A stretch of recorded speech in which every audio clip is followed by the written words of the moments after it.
2009, les Grenelles de l'environnement, ma sensibilité à cette cause, et puis évidemment, à partir d'un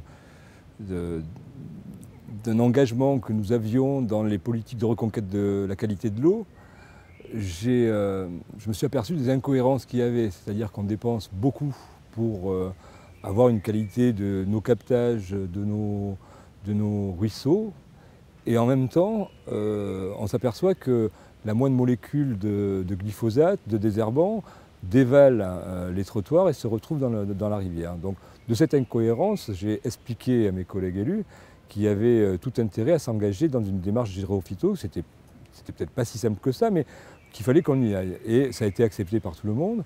Les agents techniques, sans formation, mais avec de la motivation qu'on a su leur donner, ont su y arriver assez facilement.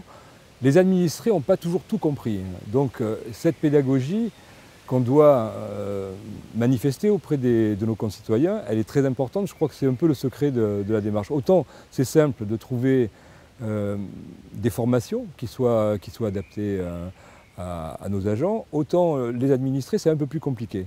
Mais on y arrive très bien, et ça doit faire 5 ans maintenant qu'on est zéro phyto. Je m'aperçois que dans le bassin versant sur le territoire de notre village, nous sommes seulement 2 communes sur 14 communes, sur un immense territoire, à être zéro phyto.